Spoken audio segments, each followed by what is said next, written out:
Hey everybody, my name is Stoggz, and I'm here today to talk to you about how to get better at World of Warcraft by learning how to read and interpret Warcraft logs. So a little bit about me. I've been playing WoW since 2004 in varying levels of intensity. I mostly play healers, Mistweaver Monk, and Resto Shaman. Most recently, I nearly got the title for Mythic Plus. I was in the top 20 Resto Shamans in the US in Season 4 of Shadowlands, and I'm currently a Cutting Edge Raider. And I spend a lot of my time in our guild working with our raiders to help them go through logs and interpret things and kind of figure out how to analyze and improve their gameplay. So I thought, it'd probably be good, instead of just doing these one-on-one sessions all the time, to just put together a video kind of explaining the concepts of how to think about Warcraft logs, and then how to take what you see and take the problems that you've identified from looking at your logs and turn those into actionable ways to improve your gameplay. So that's what we're going to talk about today. We're going to do a deep dive into just how to look at Warcraft logs and how to analyze it, and then we're going to talk about what that means and how to use it. So let's get started. All right, so first let's do a high-level overview of what is Warcraft logs and how do you use the site to kind of just get a high-level overview of the things that matter. First of all, what even is a log? So a log is just a text file that is output by your game client that contains time-stamped lines of data about what happened in combat.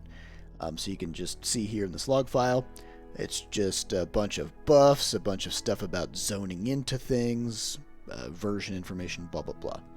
It's not really human readable though. It's just a bunch of garbage. And so that's where a site like Warcraft Logs comes in, where we can upload our logs to the site, and it will turn this giant text file into a nice navigable set of graphs and aggregated data that we can use to draw conclusions from.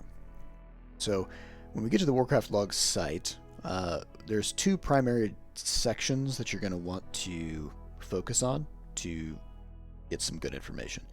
Top left corner, you're going to see these two drop downs. There's dungeons and there's raids.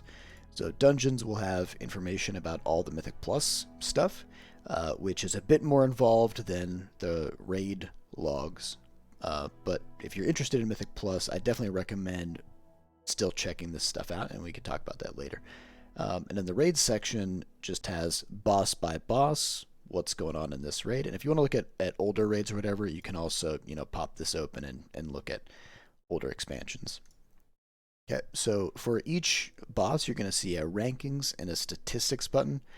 There's also progress and all reports, but you don't really need those. That's just a bunch of esoteric stuff. So let's just, to kind of get a sense of the high level stuff, we can look at the statistics page, and let's just jump into maybe like Broodkeeper. Okay. So I clicked on the statistics button, and now this shows me just an overall breakdown of all of the DPS specs, and this gives me box and whisker plots for each one. And box and whisker plot shows you the different quartiles of performance. So this bottom part here is the minimum amount of damage somebody did, which is a bit fudged because, of course, the minimum is 0, right? You could come into the fight, die, and not do a single point of damage, and then, that would be it. So obviously, the minimum is a bit fudged on Warcraft logs. They'll exclude some outliers. This dividing line in the middle is the median, which means that half of the players did less damage than this, and half did more. Then at the very top end, you'll have the maximum, where the maximum says 125,689. So that's the most damage that anybody for that spec did. So you'll see some kind of interesting things here. For example, some specs will have a really wide band. So I would view that to mean that spec has a bit of a higher skill gap, meaning if you play it well, you'll get really good performance out of it, but it may be more complex, and so therefore it's also easier to play it poorly, or to have things kind of go wrong. It's also possible that some specs will have these kind of very RNG or kind of proc-based things going on, in which case, and you'll see those kinds of bigger bans. On the flip side, you see things like here, Beast Mastery Hunter has a much tighter ban, which means that, the worst performing players aren't doing that much worse than the best performing players compared to how, something like a Retribution Paladin is. You want to get a general sense, though, of spec performance on a fight. As opposed to looking at all percentiles, I find it useful to just look at something like 90th percentile. So this isn't, the absolute most, which I always consider to be outliers. This is just some of the best players of these specs and how much damage they're doing. Okay, so what we can see here is I'm looking at Mythic, Broodkeeper Diurna. This is DPS only, and this is the 90th percentile from the past 2 weeks. So right out of the gate, we can see that, Havoc Demon Hunter, Ret Paladin, Bouncer, and Windwalker Monk, these specs are doing super well, but that's not actually the full picture, because Broodkeeper is a fight that has a lot of things going on. There's typically one group of players that it fights the boss, and another group of players that goes around and fights the adds for a significant portion of the fight.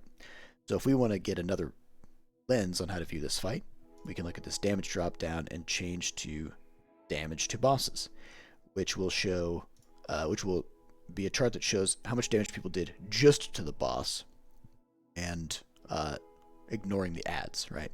So what we saw when we were just looking at damage was that, Beast Mastery Hunter, Survival Hunter, like a lot of these specs are down at the bottom, and specs like Windwalker are near the top. But if we just look at damage dealt to the boss, it basically flips. So we can see that Beast Mastery Hunter does really great when you put them just on the boss. And typically, these specs down at the bottom, nobody ever puts them on the boss. They only fight the adds for a significant portion of the fight. So one of the common mistakes that people make when they're looking through logs like this is they'll just look at one graph and draw these kind of big sweeping conclusions from it, when really there's often a lot more nuanced ways to look at things. So let's now take a look at the rankings section. So statistics, again, this was the statistics page, and this just shows an overall breakdown of at a high level what's going on with different specs.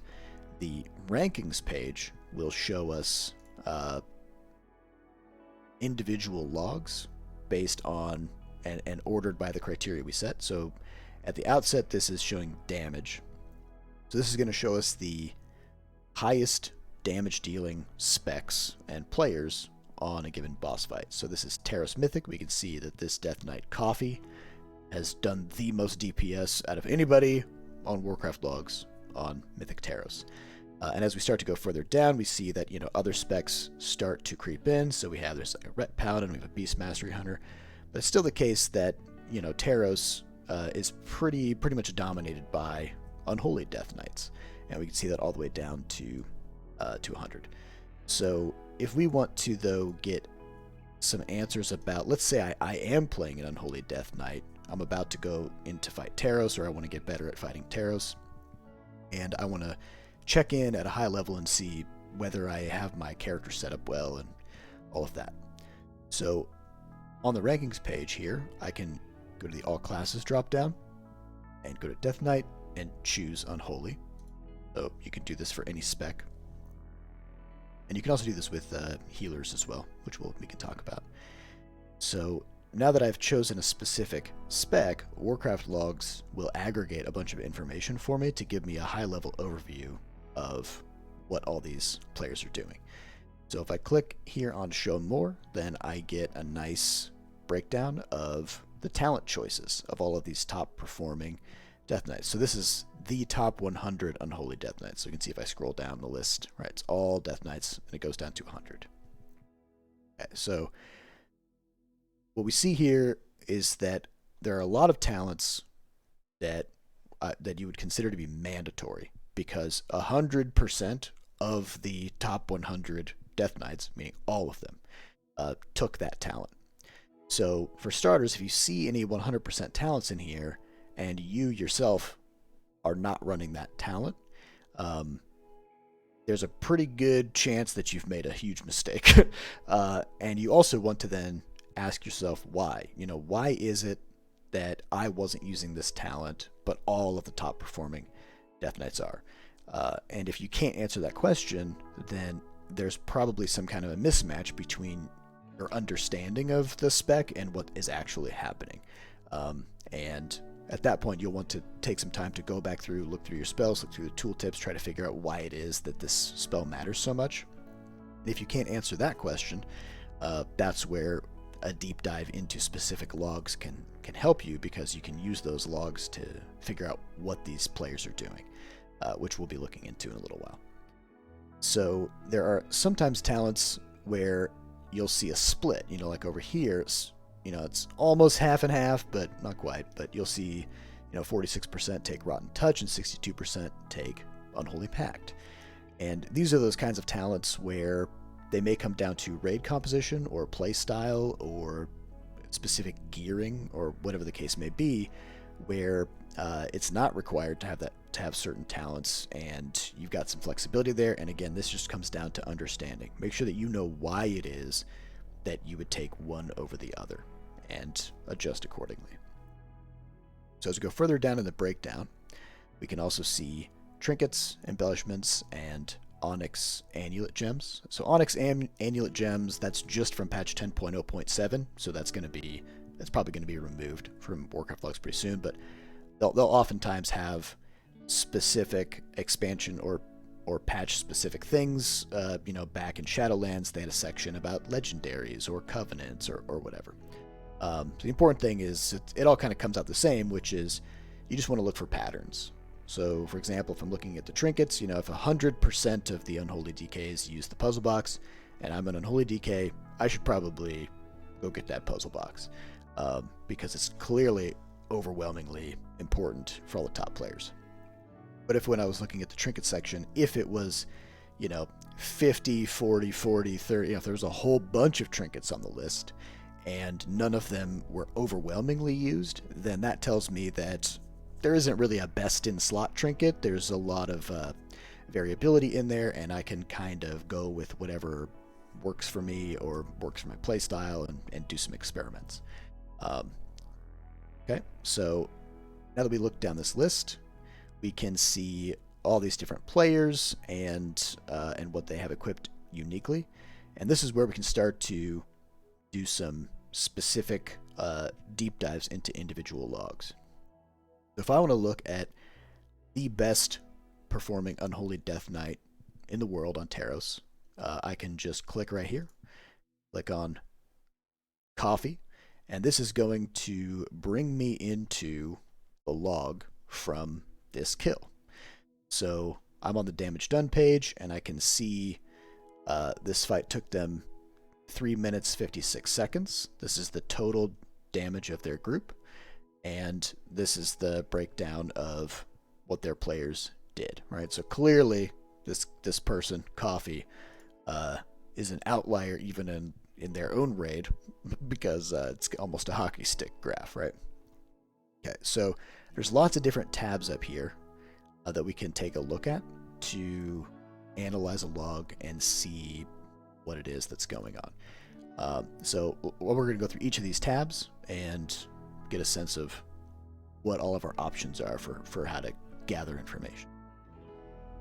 All right, so the summary page is essentially an overall breakdown of kind of everything that happened in the raid, and it's kind of like little snapshots of some of the information that is in the rest of these tabs. So there's a damage section, there's a healing section, we can see damage taken, they give breakdowns of each character. So the summary page isn't so useful unless you're looking at a specific person. So if I want to look just at a summary for Coffee, then I can do that by either clicking the friendlies drop down and choosing coffee here, or I can even just click on their name. So if I do that, then I have a summary of this character, and that gives me their stats, so I can see how do their stats compare to mine. You know, do they have some kind of stat distribution that's way different than mine? Are they going for certain things that I'm not? We can see this person's exact talents. So instead of looking at the big breakdown like we saw on the rankings page, we can now look at individual talents here. Okay, and we can see what their gear is. We can see their trinkets, their gems, you know, all of that stuff. And this just kind of gives us a nice little comparison point of, okay, well, you know, compared to the person who did the best in the world, are there things that they have done in their overall setup that are very different from mine, or are there specific individual items that they have that might explain some of the discrepancy? But of course, just having the right talents, just having the right gear, right enchants, that's just a starting point. That doesn't really mean anything. It doesn't mean that you're going to do good damage, right? Or good healing or whatever. I think we've all been in a scenario where we've gone into a raid or a Mythic Plus dungeon, and somebody comes in there just decked to the nines in some of the best gear you've ever seen, and then they just kind of flop around and barely do anything. And it's, of course, you know, gear is only as good as the person using it, right? It's an amplifier of what you're doing. And that's where the rest of the stuff, the rest of these tabs in Warcraft Logs will come into play. We can actually look at what it is that this person did throughout this fight. Okay. So first, if we go to the damage done tab, and again, we're looking just at coffee. And if I X out of this, then we're back to the whole raid. So damage done tab, I'll click on coffee. And now I can see coffee's damage breakdown. You know, what are we looking at? What proportion of their overall damage came from different things? We can see huge spikes of damage, and then, you know, much lower damage overall. So it looks like, you know, a lot of your success as an Unholy Death Knight comes from capitalizing on cooldowns, bloodlust, and getting these huge bursts of damage during Army of the Dead. So if you're playing Taros as an Unholy Death Knight and your overall damage breakdown doesn't look like this, then there's a decent chance that you're doing something wrong with your rotation, or you're not capitalizing on your cooldowns very well. And the same thing goes with this overall graph. If your graph isn't shaped like this, then again, there's a decent chance that you're not lining things up very well. Okay. So we can also look at so healing and damage done. You know, these are kind of like two sides of the same coin. If you're a healer, then you can look at healing breakdowns compared to other healers. If you're a damage dealer, you'll want to look at damage done. And there's also a damage taken, which is usually kind of worthless, with the exception of one interesting sub-tab in here, which is EHRPS. And this is a useful thing to look at for tanks, which is external healing required per second. So EHRPS basically says, how much healing did other people have to put into you to keep you alive? So you notice that, you know, the healers are always going to be low on EHRPS because they passively heal themselves a lot. So they don't need the other healers to come in and heal them a bunch. And then you've got here our this Brewmaster Monk required 27,500 external healing to be kept alive, right? But then we've got a Vengeance Demon Hunter down here who required, you know, almost half as much. So this kind of gives a sense of, if you're a tank and you're wondering, am I too squishy, you know, whatever, you can look at the logs from other tanks of your spec and look at EHRPS under damage taken and figure out whether or not you were, you know, whether you were doing a bad job of staying alive. Yeah. So the other tabs that are super useful, we have buffs, debuffs, deaths, and resources and casts as kind of the primary ones you want to look at. Okay, so the buffs section I find super interesting. So let me pull up coffee again here. Okay, So we still have in buffs, we still have this graph that shows overall breakdowns. But then down here, for every given buff, we have this really cool little like timeline, right? So we can see this entire section here represents the fight duration, and then this bar represents what portion of the fight the player had that buff. So this is really cool because you can see how people are lining up cooldowns. So for example, Unholy Pact is just happening, just kind of, it seems like it's happening rhythmically, which means it's, probably just sending it whenever it's available. And then lots of other things are being lined up. So you can see here, these sections where all these buffs are lined up correlate very strongly to these big spikes of damage, right?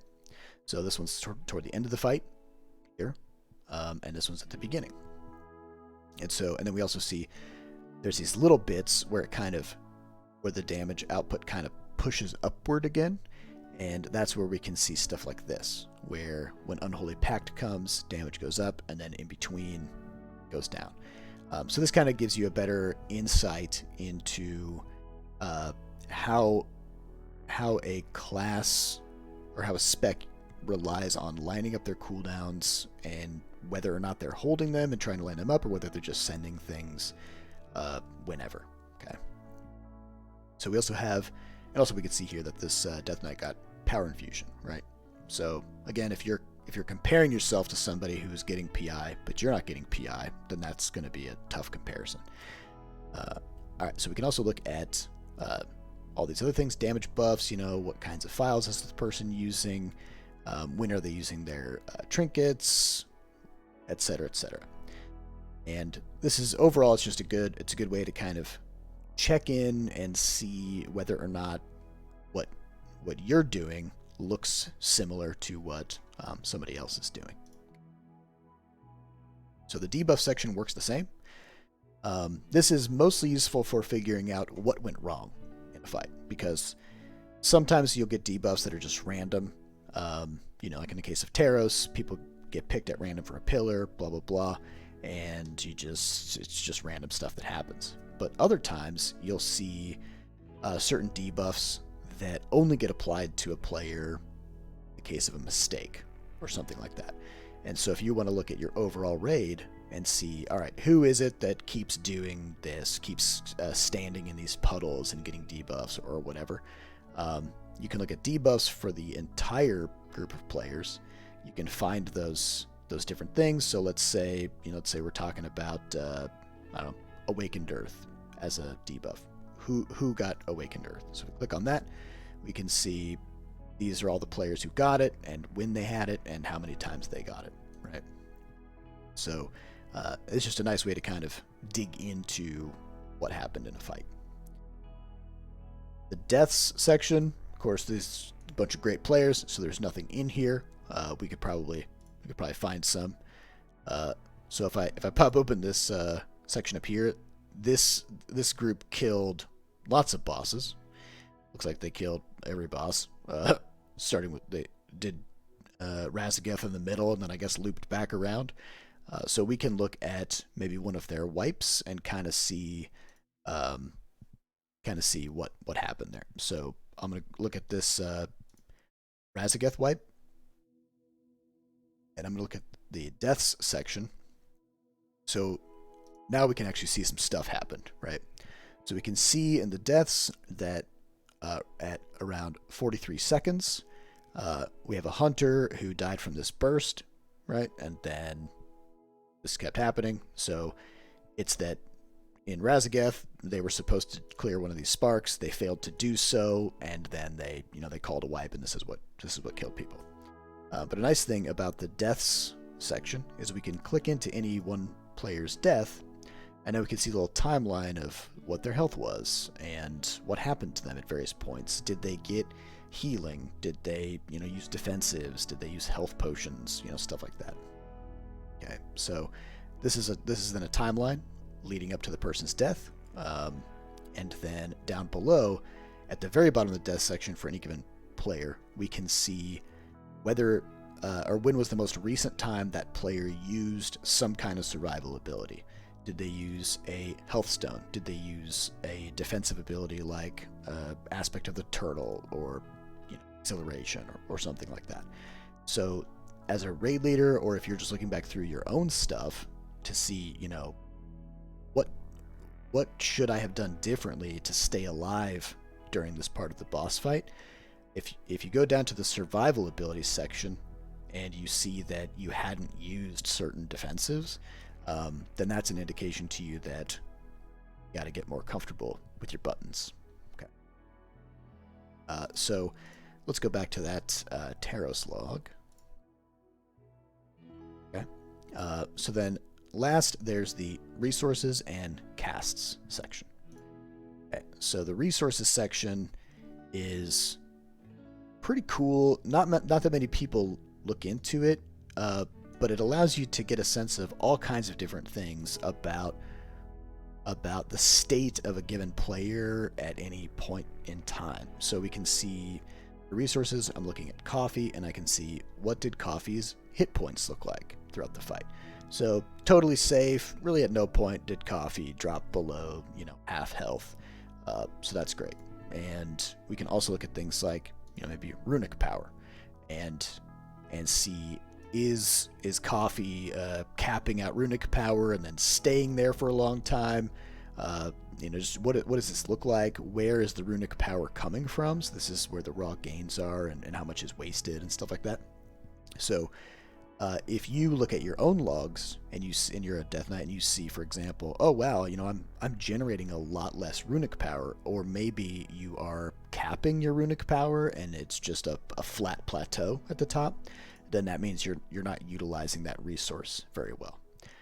You can also look at things like, if I pop open maybe this Mistweaver monk. Let's go to resources, and we can look at mana.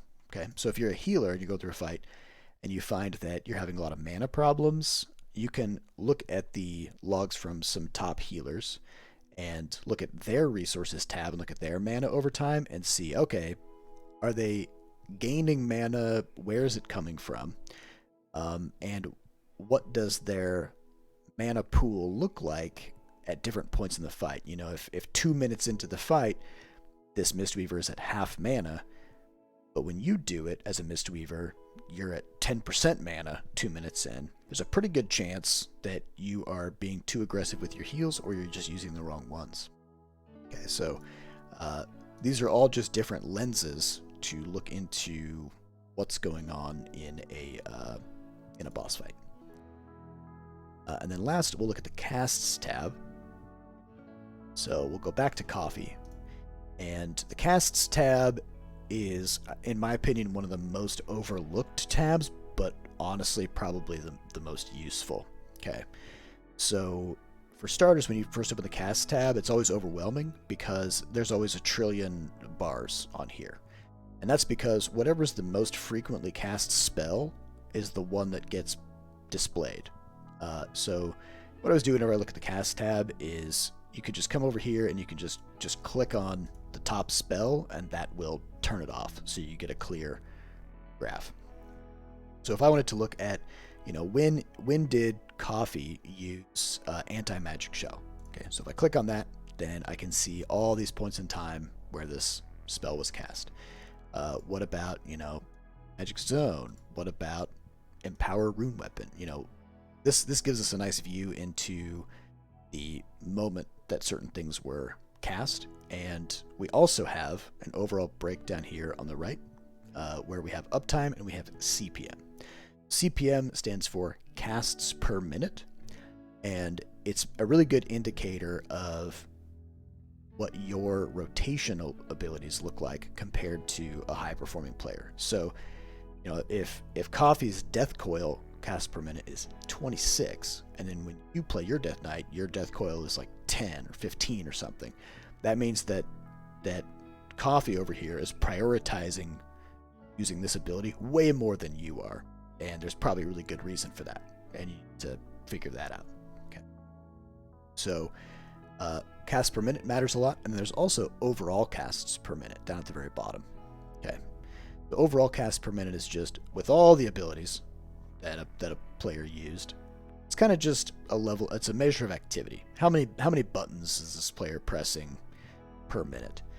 And what you'll often find is that high-performing players just have a higher cast per minute. I like to think about this as the ABCs of WoW, which is always be casting. If you go even a half second in between abilities without pressing a button, then that's on its own is going to reduce your damage by like 30%. Because if your global cooldown is 1.5 seconds, and you've got a half second delay before you hit the next button, that's just lost damage. And one of your best ways to beef up your damage output or your healing or whatever the case may be is to be always queuing up the next spell before your current one finishes. And that can be very difficult to do, and there are strategies that I could talk about probably in another video about how to improve there. So one last thing to look at, or I guess in the casts section, is the timelines view. So we have all these tabs across the top, right? And then there's these other tabs, which I call these views, which is these are different ways of viewing the data from the tab that you're in. So if I go to, so right now I'm in the table view for casts, which is why it looks like this. It's a nice table. But if I go to the timelines view, I'm still in the casts page, but now I'm looking at a timeline. Now I can see a moment-by-moment breakdown of everything that this Death Knight did. So I can look at their opener. I can look at their rotation. When did they use spells and in what order, right? So, we can see that Puzzle Box gets cast 7 seconds in. If you are an Unholy Death Knight and you're maybe pre-casting Puzzle Box or trying to cast it, first, then there's a good chance that you're doing it wrong, doing it out of order. So you can see and just play spot the difference between what's in your logs and what's in one of these logs, right? So this is really, really useful. And again, the timeline view works for all these different things. So if I look at timeline view and damage done, it's a little bit harder to interpret because people are just kind of continuously doing damage with certain spells and stuff like that. But it kind of gives you it's just another lens to look at things through. Okay. So that's it for kind of the high level overview of just this information. Now we're going to look at a couple of advanced tools that are pretty cool. So the first one is the compare section. So the compare section allows you to either choose 2 players in the same raid and pull up their logs side by side. So if I, like here, I can say, oh yeah, let's compare these 2 Moonkins, and I hit compare. Then that allows me to see both of them. So if I go to say like the damage tab, now I can see both of their graphs laid over top of each other, and I can play spot the difference in terms of who's doing what better. So one of them did 76,000 DPS, one did 71,000. And we can try to figure out why that is by digging through all that stuff that I just talked about. Okay, but if we, let's go back to the compare tool. So if instead of looking at the same raid, what if you're an Unholy DK on Taros and you don't have any other Unholy DKs in your raid to compare? What if you just want to pull up a comparable log? Well, that's where this bottom section comes in. This is the search section. So if I choose a player from there, let me just grab a different player since Coffee did the best in the world, right? So let's just look at Brotato here. Okay. So this allows us to specify we want to find fights that are similar in duration, similar raid size, similar item level, and fairly recent. Okay, so if we hit a search here,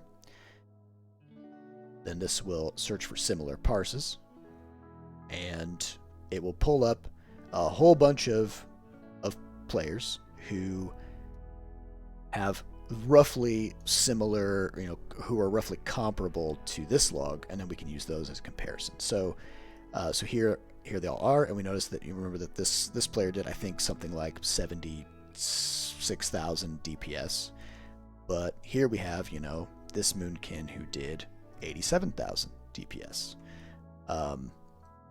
So we can look into this log and figure out why that is.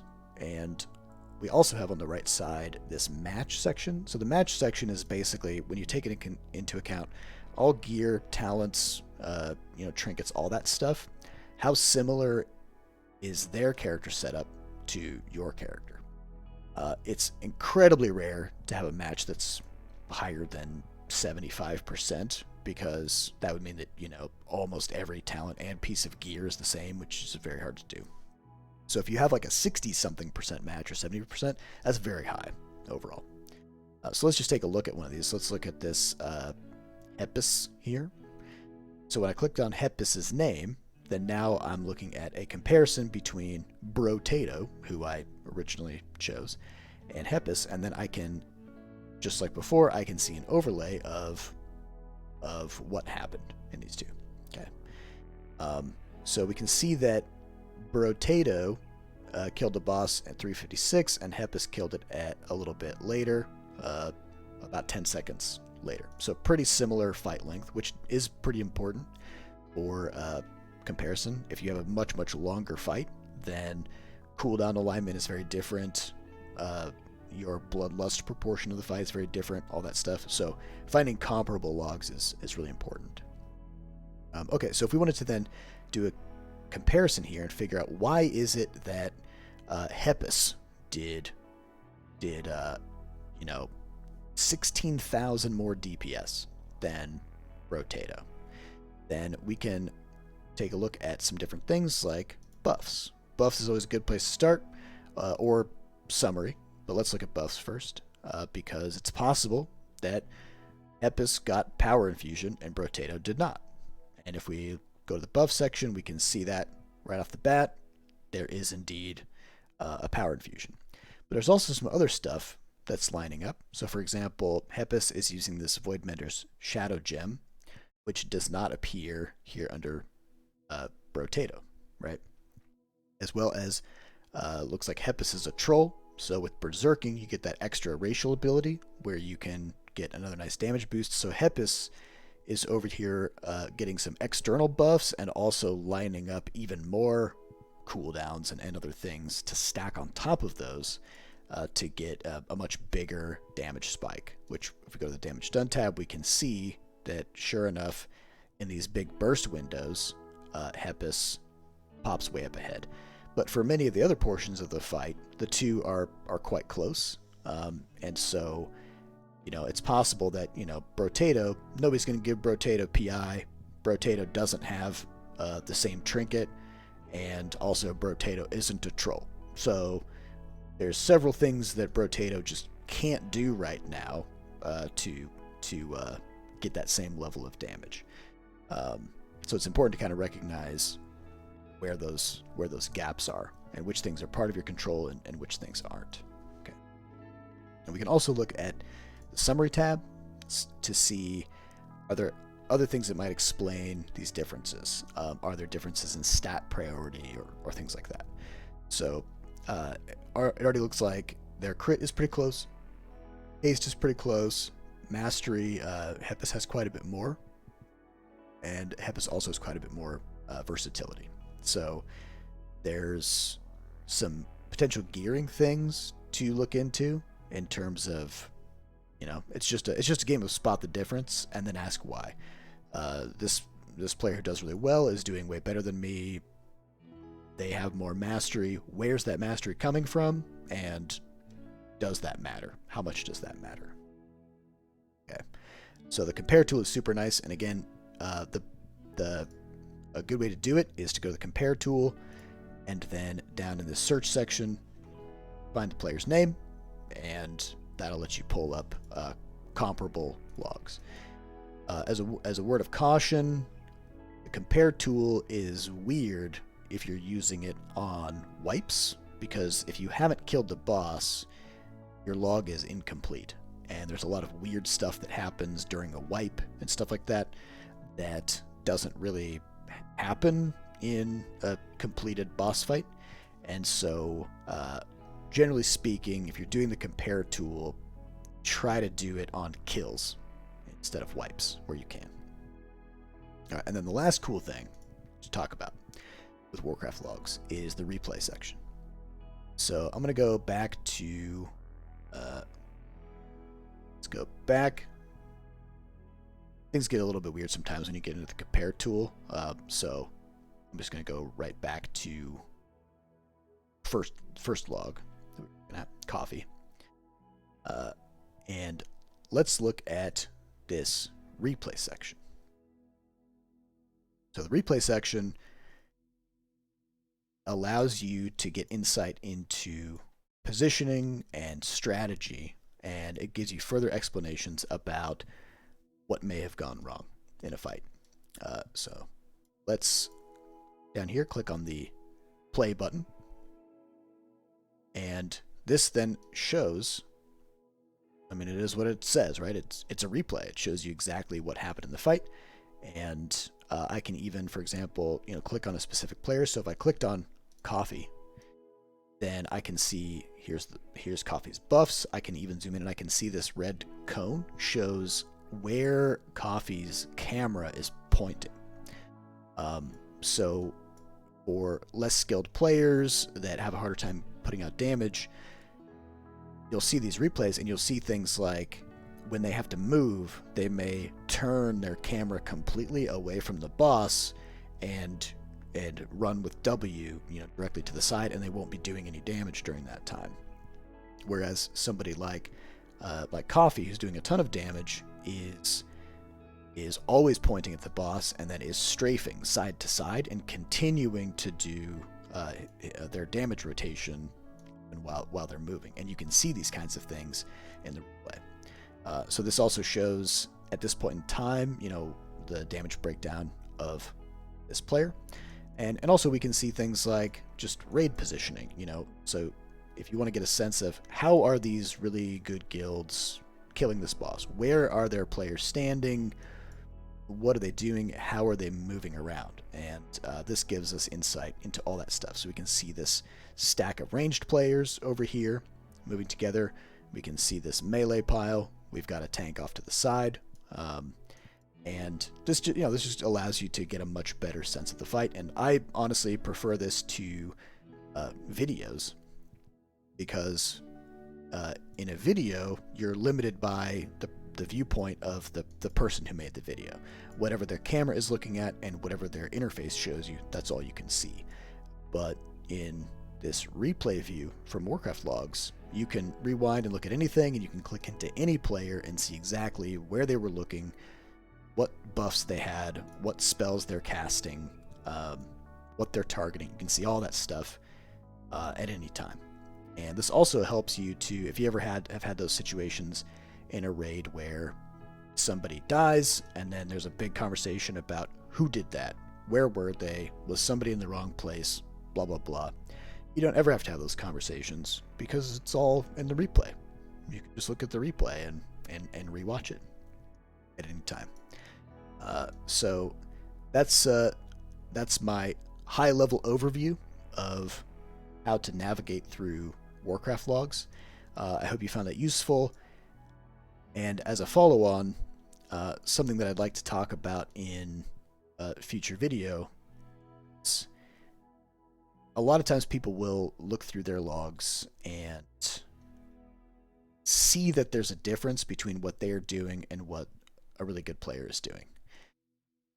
And then they'll just say, oh, I see that, this person is using this spell way more, so I'm going to try to do that. Just, through sheer willpower, right? That rarely works because you have a lot of muscle memory, and when you're progressing on a difficult fight, there's lots of things you're trying to pay attention to, like, learning the mechanics and positioning and all that stuff. And adding that extra mental overhead to yourself of now adding even more things for you to be thinking about will oftentimes have bad results and lead to you getting distracted and dying and stuff like that. So I'm a big believer that any problems that you diagnose when you're looking through your logs should be solved by some kind of a structural change to your UI, or some kind of thing to kind of help you, like training wheels, like help you get on track to do that. Even if that's just, if you're supposed to be sending an ability on cooldown and you aren't, even just making a really annoying weak aura, right in the middle of your screen that doesn't go away until you use the ability. And you can use that temporarily to annoy yourself into building up the muscle memory to do it. And if that's something people are interested in, I can make a follow-on video about UI design philosophy and weak auras and stuff like that, for how to apply the lessons from Warcraft Logs into your gameplay. So thank you all for watching. I hope this was useful, and if you have any questions or anything, feel free to drop it in the comments, and I may make some follow-on videos as requested. So thanks a lot, and good luck out there.